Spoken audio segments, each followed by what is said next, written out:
Kebenaran firman Tuhan yang terdapat di dalam 1 Korintus 15 ayat yang pertama hingga berakhir pada ayatnya yang ke-11. Dan di dalam teks perenungan kita di saat siang hari ini, saya memberikan topik bersaksi. Bapak Ibu Saudaraku, amanat agung yang Tuhan Yesus Kristus yang dituliskan dalam Matius 28 ayat yang ke-19 hingga pada ayat yang ke-20 berkata, "Karena itu pergilah, jadikanlah semua bangsa muridku, dan baptislah mereka dalam nama Bapa dan Anak dan Roh Kudus. Dan ajarlah mereka melakukan segala sesuatu yang telah kuperintahkan kepadamu. Dan ketahuilah, Aku menyertai kamu senantiasa sampai pada akhir zaman." Bapak Ibu Saudaraku, amanat agung ini sudah sering kita baca, dengar berulang-ulang kali. Namun amanat agung ini masih belum sepenuhnya dijalankan oleh orang-orang percaya sampai pada saat ini. Bahkan ada yang menganggap bahwa amanat agung adalah tugas dari para pendeta, para majelis jemaat, bukan kita jemaat biasa. Pemahaman seperti ini jelas salah besar, sebab kita semua sebagai orang percaya dipanggil untuk menjadi saksi bagi Kristus di tengah-tengah dunia ini, selagi kita masih diberi kesempatan oleh Tuhan untuk kita bersaksi dan melayani Tuhan. Saudara yang dikasihi oleh Tuhan kita Yesus Kristus, hal ini juga diingatkan oleh Rasul Paulus dalam surat kepada jemaat di Korintus, seperti yang sudah kita baca bersama.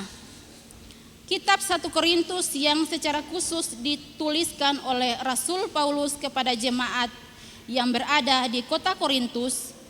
Paulus memberikan nasihat dan juga teguran kepada jemaat tentang moral mereka, tata cara hidup berjemaat. Hendaklah jemaat memiliki kesatuan dan juga hidup di dalam kasih.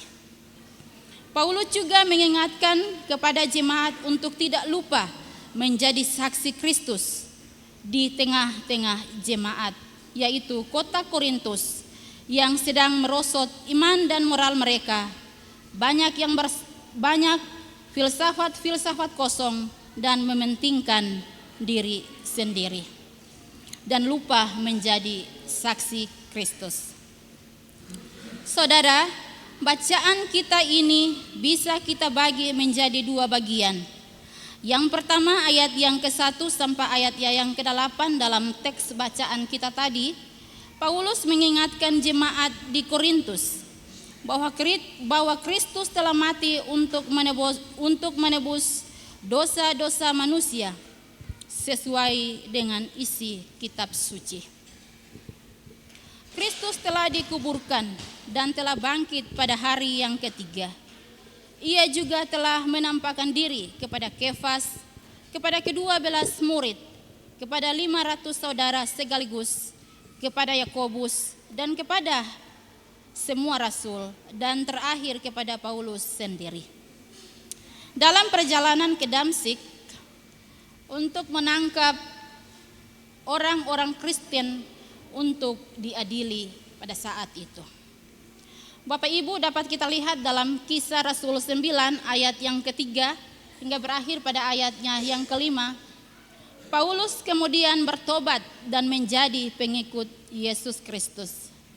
Ayatnya yang ke-9 sampai ayatnya yang ke-11, Paulus menganggap bahwa penampakan Yesus Kristus memberikan tujuan baru, yaitu pertobatan dan menjadi saksi Kristus.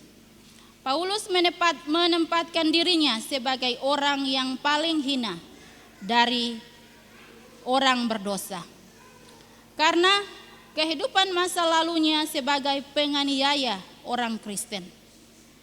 Tetapi Paulus juga menyadari hanya oleh karena kasih karunia Tuhan, ia boleh diberi kesempatan untuk menjadi alat dan kesaksian dalam perjalanan hidup Paulus.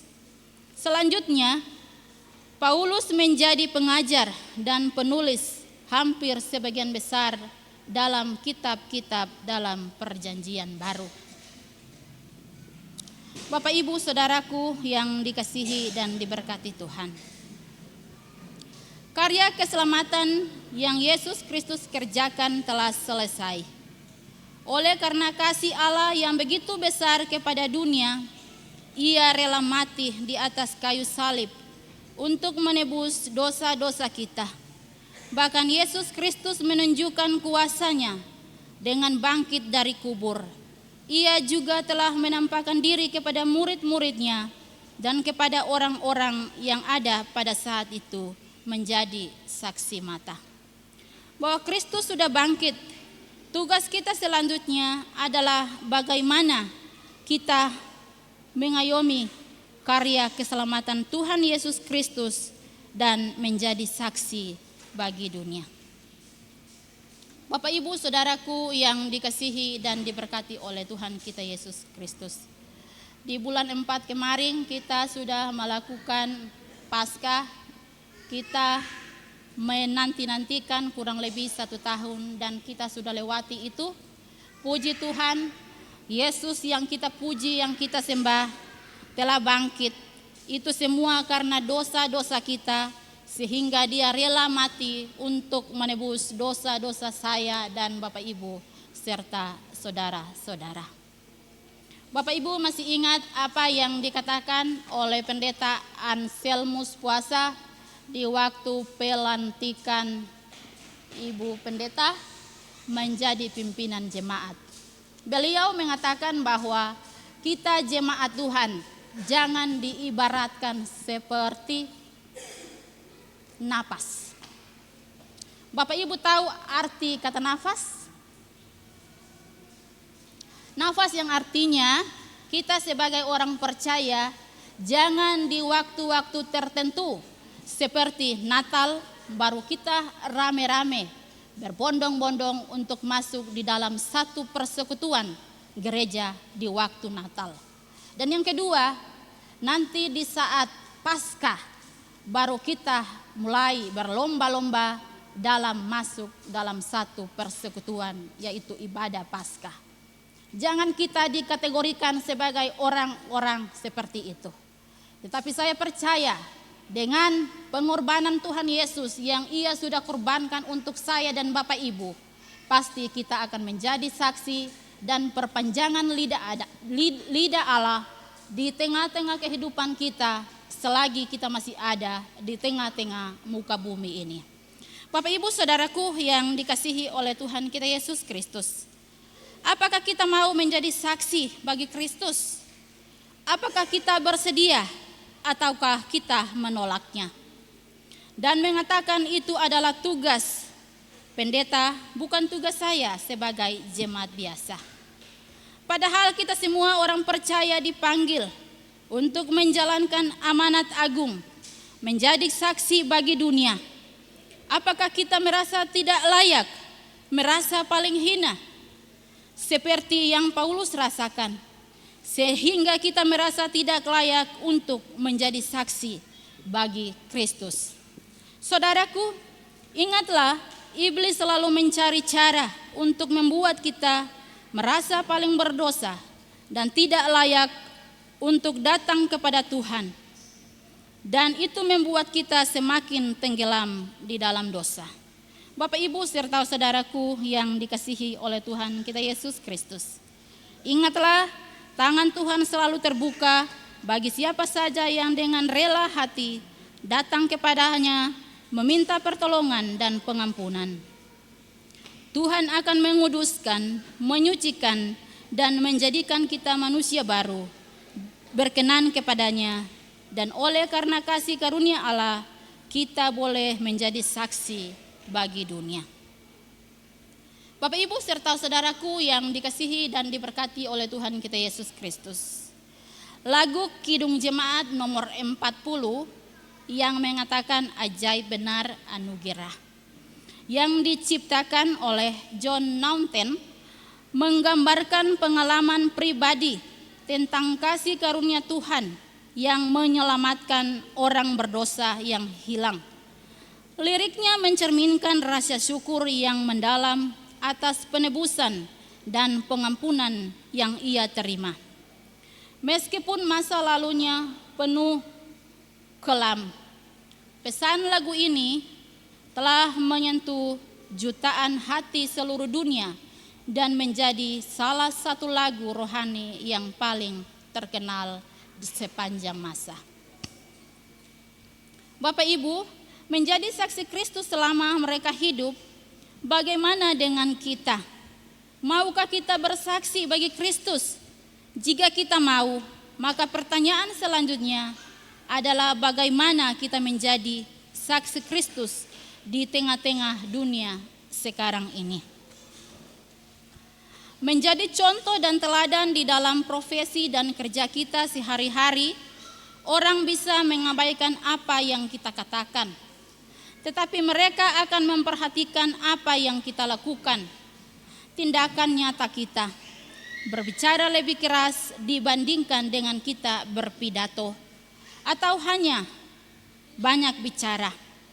Misalnya kita menjadi kerja, kita harus menjadi teladan di dunia kerja kita masing-masing. Kalau kita bekerja, kita harus usahakan untuk datang tepat waktu, tidak terlambat.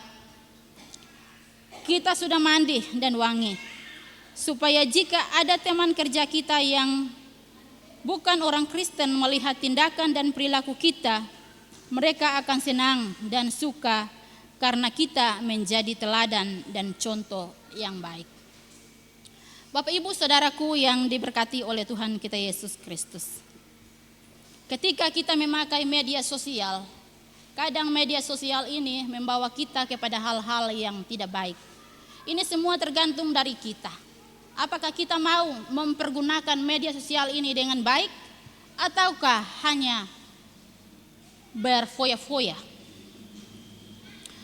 Ketika kita memakai media sosial, mari kita bagikan ayat-ayat firman Tuhan, atau bagikan hal-hal yang baik, dibandingkan dengan buat status yang tidak jelas, bahkan menyinggung atau memprovokasi. Lebih baik hal-hal positif atau ayat-ayat firman Tuhan yang kita bagikan. Marilah kita menjadi saksi dan perpanjangan lidah Allah di tengah-tengah dunia ini. Kabarkanlah karya keselamatan Kristus dimanapun, dalam situasi apapun yang kita alami. Majou madutu osi barakati ngene poyodomu. Amin.